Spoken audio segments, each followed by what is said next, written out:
and I would like to honor the White River Utes and the Uncompahgre Utes and the Great Ute Nation, the Apache Nation, the Arapaho, the Cheyenne, and the Shoshone. Because these are their original lands. It's the women Utes, Ute Mountain Utes. The Ute Mountain Utes? Yeah. Of this specific. Yeah. Those are the tribes of most of western Colorado and the Front Range and as the well. Dene. And the Dene. Yeah, the Dene folks use this for hunting medicines, all kinds of things. Thank you. I also want to honor my first mushroom teacher, Ryan Warwick. He took me on my very first mushroom hunt, and he inspired me. He instilled the wonder and mystery of fungi in me, and I hope to never lose that wonder. I'd also like to honor my mentors, Robert Dale Rogers, Christopher Hobbs. Their books have been instrumental in my life as a medicinal mycologist. And Greg Poshman is my filmmaking mentor. He's an amazing Emmy-winning filmmaker and pretty much took me under his wing and taught me most of everything I know about storytelling through filmmaking and documentary. So may I continue their legacies with respect and integrity. I couldn't find my picture of Robert Dale Rogers, but also David Aurora has been instrumental in my mycology life.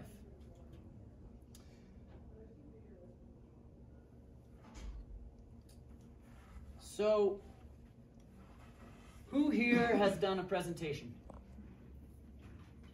Excellent. Who here considers themselves a scientist? Excellent, excellent. So, science communication is more important than science. That's my hot take. Just look around you at the public discourse. It's kind of depressing. People don't remember data. They remember how you made them feel.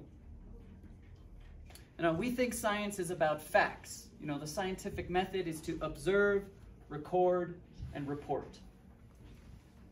And that's true. It's the report part that we're having trouble with. And that's what we're going to be talking about today. But unfortunately, facts don't always stick, but stories do. So you're here to provoke emotion in your next audience and to learn how to do that at your next talk. So you do that by communicating the story that your data or your project or your experiment shows. So you can make them feel like this, or you can make them feel like this. And it's really how you present your data. But before I get into the nitty-gritty of the process, I need to tell you more about me. Because like your data, context is everything. So I went on my first mushroom hunt in 2009. And that radically changed the course of my life. And in the immortal words of Gary Linkoff, I quit my job and dedicated my life to mushrooms. I started off doing taxonomy, and then because of our short season in Colorado, there just wasn't enough mushrooms in Colorado, so I learned to cultivate them, and I dedicated a lot of time to being a mushroom farmer, primarily as a hobbyist, but then I got into commercial farming when I lived in Nepal, where it was very easy to grow mushrooms. And then when my grandfather started to lose his mind, that really prompted me to go deep into medicinal and functional mushrooms. And that's kind of where I've been for the last decade. I am not accredited in any way. The vast majority of what I have learned is through reading books, through having excellent mentors and teachers, and through speaking directly with people who have had lived real-life experiences and healing journeys. And then I started to work as a broker, as a consultant in the global mushroom industry. And now I'm considered a kind of inside industry guy. That's sort of my very brief mushroom history. But I've been filmmaking since I was a child, because I moved to Portland, Oregon, and my neighbor had a camera. And so I grew up making films with my neighbor, and then my father was in the film industry, and so I kind of grew up on set of Hollywood films and TV shows. And so that's kind of in my blood as well. So, raise your hand if you came here to see if this presentation sucks. Yes! I knew the pressure was on. I knew it. Now raise your hand if you've been to a talk that you walked out of. Oh yeah, I'm with you there. I'm with you. Now, raise your hand if you want to improve your own presentations. Yes, me too. It's a constant process, okay? You'll get some of the answers here, but truly, it's in the iterative process, where you keep doing it over and over again, taking what you've learned from the previous talk and adding it to the next one. So, now raise your hand if you know who Carrie Mullis is. Nice, nice. So Carrie Mullis revolutionized microbiology by inventing the PCR technique for DNA testing, the polymerase chain reaction. He won the Nobel Prize in 1993 in chemistry for this method. Now, raise your hand if you know who Bill Nye is, or Neil deGrasse Tyson. Okay, these guys technically are scientists, but what they're known for is science communication. And most of everyone here knows who they are. But you get my point. Especially now, as the quality of the scientific discourse is rapidly deteriorating. Science communication is becoming just as important as the science. So, every picture is supposed to have 1,000 words. But when you have a presentation like this, it's more like 10,000 words. Now, weak presentations have too many words, too many graphs, not enough energy, and not enough story.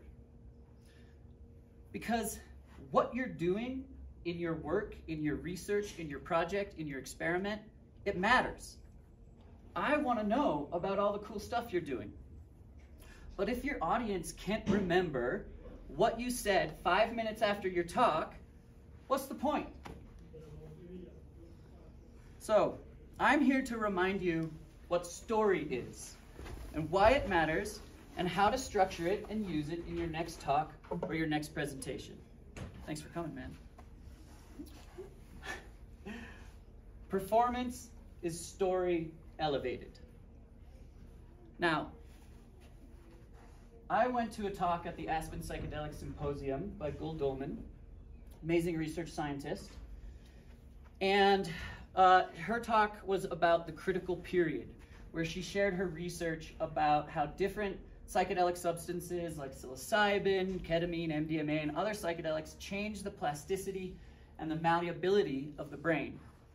By the way, she used a ton of graphs in her talk. But my big takeaway about the data was that your brain was malleable, and that the most improvement you could do on yourself was not when you were peaking on psilocybin, but for the 2 weeks after your psilocybin experience. That was really profound for me.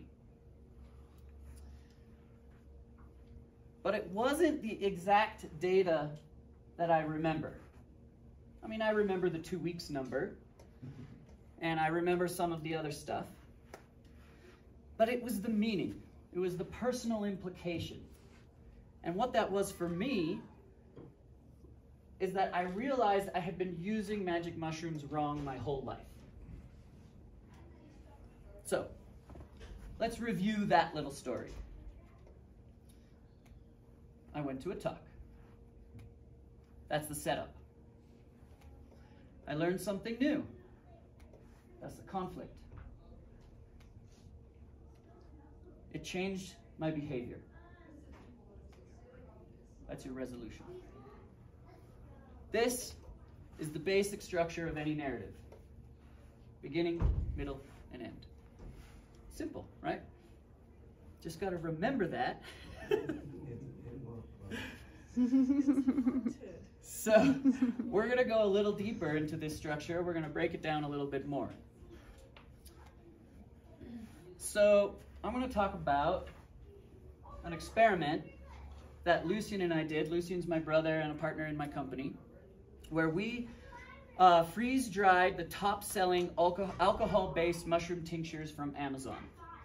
We did reishi and cordyceps, and we wanted to know how much mushroom solids is actually in a liquid tincture. So you can tell we were doing high-quality science by the lab coat. Right. Notice the crinkles. That's how you know it's legit. So we weighed out our samples. We made doubles of every sample, and then recorded the gram weight and the liquid volume. We did a 24-hour freeze-drying process, and then weighed the resulting mushroom solids. Very simple experiment. So the host defense contained 1.81 grams per 60 serving bottle. The Go mushrooms contained 268 milligrams per 60 serving bottle. So what does that mean? I mean, as consumers, there's huge implications there. Well, we'll just have to wait and see to the end.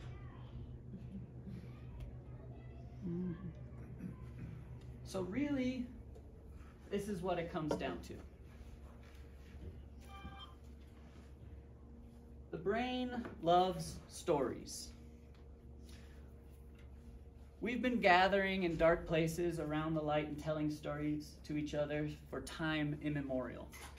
Humans evolved around fire, not pie charts. Stories activate parts of the brain more than the data does, more than the data alone. This is where we come from.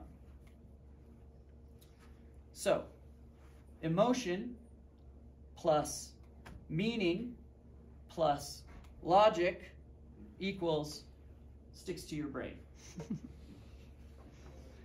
Let's take this a little further. We've all heard this before. And it's kind of like, okay, 1.5 degrees, not a big deal. You know, I have like a 15-degree difference between my basement and my upstairs in my house. What's 1.5 degrees?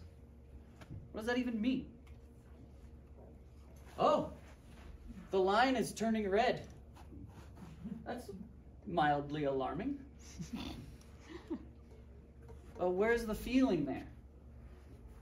I mean, we can like intellectually understand what that is, but there's another way to express that 1.5 degrees. We're all very familiar with the lonely polar bear. I'll like never forget that scene in Planet Earth with the polar bear swimming for miles and miles and miles, and then they pull out and there's like no ice anywhere in the frame. It's like this massive wide shot and the polar bear is like alone in the ocean. So your brain lights up when it hears or sees a story. It feels, it remembers, it connects. A bar graph doesn't do that, but a photo can. Maybe that's more alarming for you. I thought I would get a laugh there. Maybe this is the one that pulls your heartstrings. You know? I mean, how many points do we have to make before 1.5 degrees really matters? We are experiencing fire season right now when it should be monsoon. That, to me, is alarming. So do you want people to care about your research? Give them something to feel. Give them context. Your data needs a why. Science lends itself perfectly to the narrative structure. It's just the nature of the scientific method.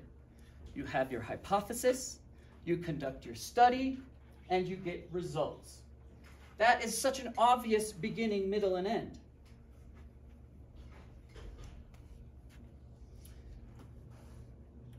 So, why doesn't it work? Why do we fall flat sometimes when we're talking about our cool experiment or our cool research or whatever it is we're doing? So, this is just a quick breakdown of the many domains that storytelling affects in our brains.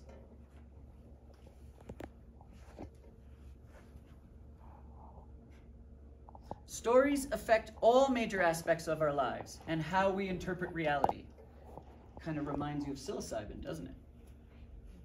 And if you are a hardcore scientist, give yourself permission to interpret the facts. And that's kind of spicy among the scientists that I speak with, because they're encouraged just to present the data and not to interpret it.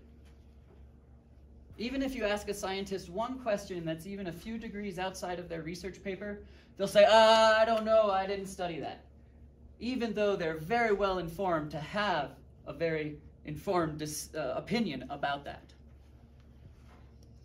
So, if you are a hardcore scientist, it's very simply put, you can offer your opinion along with a disclaimer. And it's as easy as saying, in my opinion. So, here are the research resources based on the previous chart. And I think the notable thing here is that these are all from 2025. Mm-hmm. So that's kind of cool and reassuring to know that we're still studying story in a scientific way. How does it actually work? So, emotionally rich stories engage the amygdala and hippocampus, enhancing both encoding and the retrieval of memories. Narrative transportation boosts empathy, belief change, and behavioral impact. Storytelling aids in structuring traumatic memories and making them communicable. The most effective stories use emotional congruence, chronological coherence, and cultural symbolism.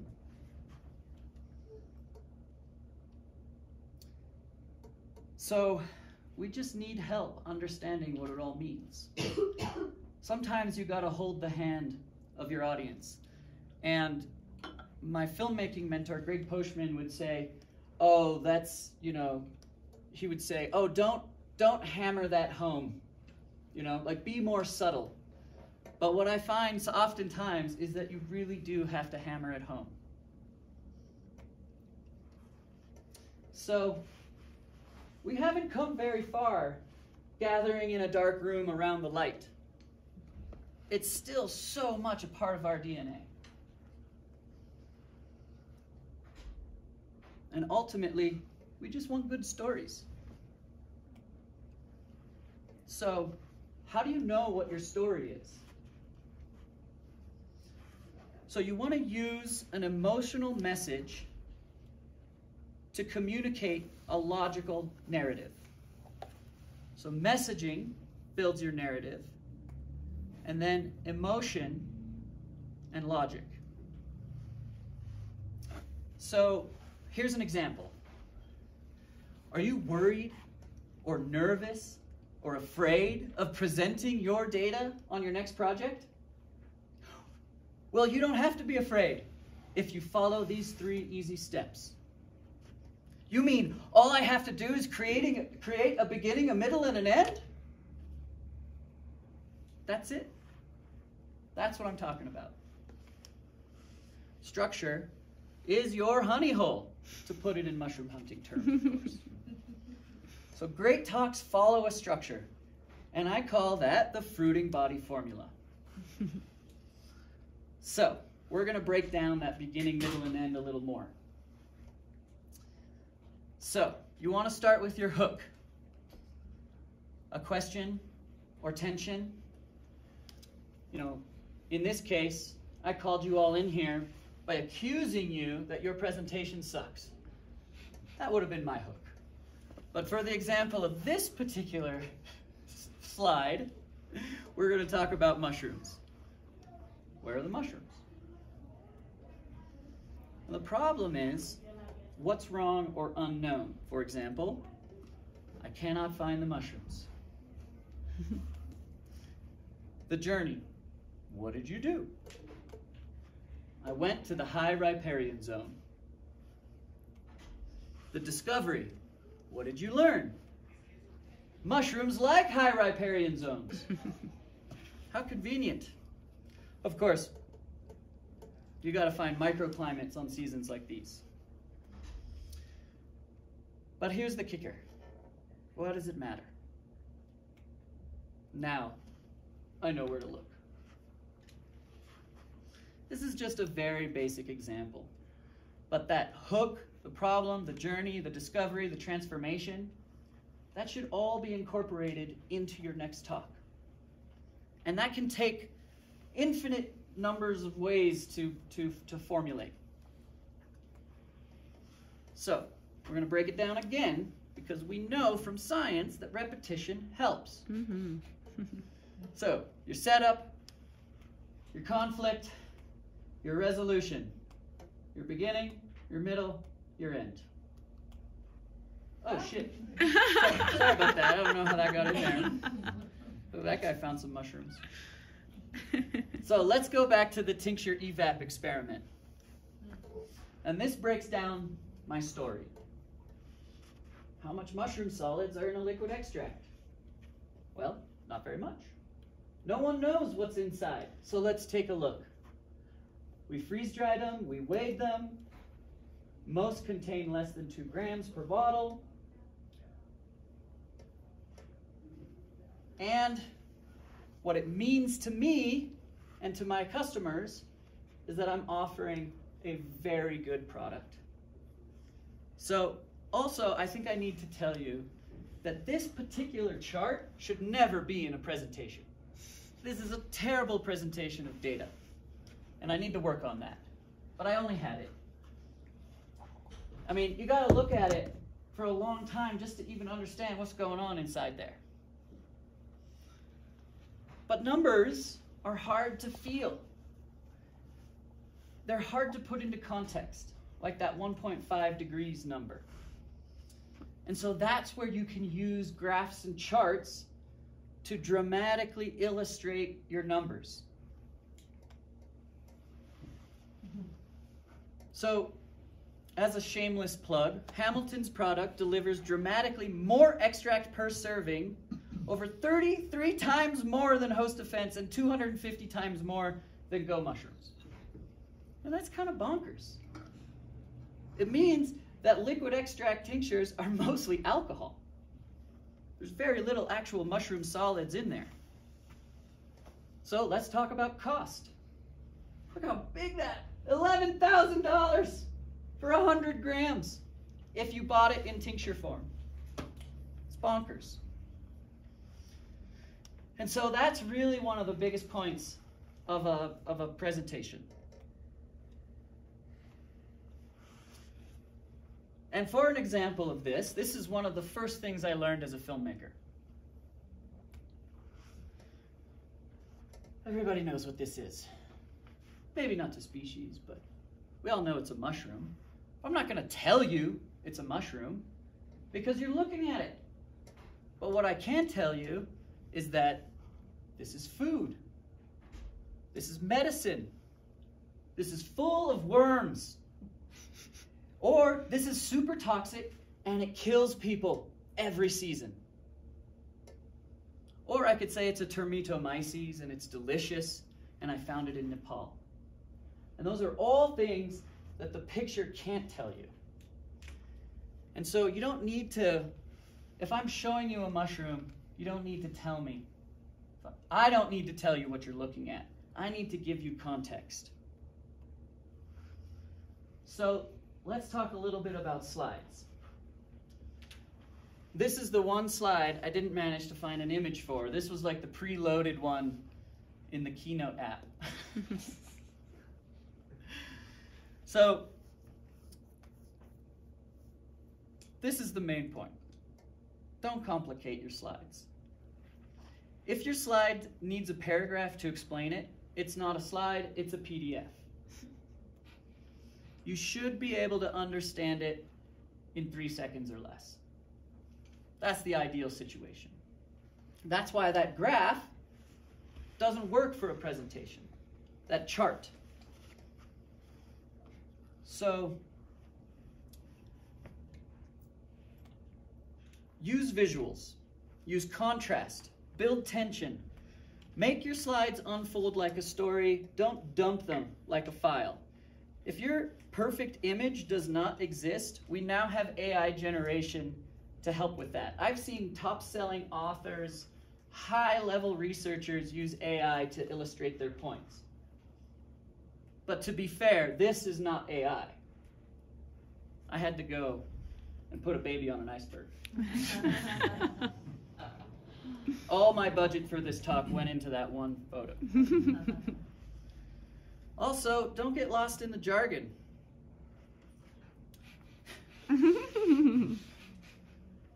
Okay? Does anybody know what that means? Make it simple. Keep it simple. Oh shit, I got this out of line here. But you are the storyteller. That's the main point. You know your data better than anyone. You know your project better than anyone. If you sound bored, your audience will be bored too. So keeping notes is fine, but if you're sitting here reading off your presentation the whole time, never looking up, never connecting with your audience in any way, they're also going to feel that boredom and that nervousness and that energy that you're bringing to the presentation. You got to know your script at the very least. That's why I was so nervous doing this presentation, because I only practiced it one time before I came here and was like, shit, what have I gotten myself into?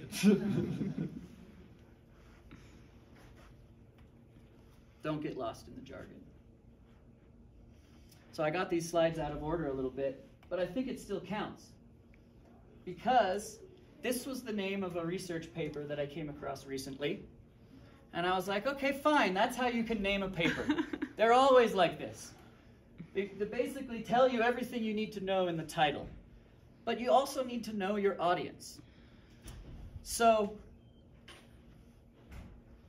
this if you were going to present your paper with this title, the name of your talk should be something like Oyster Mushroom Extracts Promotes Healthy Fat Storage in Baby Fat Cells by activating DNA regions that support growth and sugar uptake and helps keep those regions active. It's a terribly long name, even in plain language.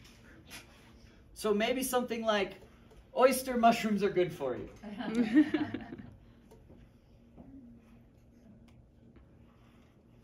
Be present. Use your voice.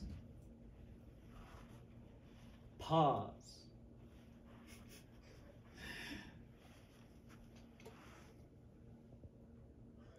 Let the silence sink in. Performance, story, elevated. You are not just a scientist. You are the interpreter of wonder. Act like it.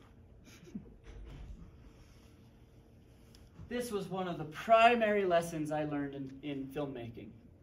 Because you've spent a year shooting your film, and you want everything you shot to be in your movie. But it's not allowed to be 2 hours long. It has to be 15 minutes. And so Greg told me, never leave your audience feeling like they've had too much. That the goal is to make them feeling like they want more. And that makes for good questions at the end of a talk too. So, to reiterate again, You're doing meaningful work. I want to know about your research, your experiments, your discoveries. But meaning gets lost without emotion, without structure, and without clarity.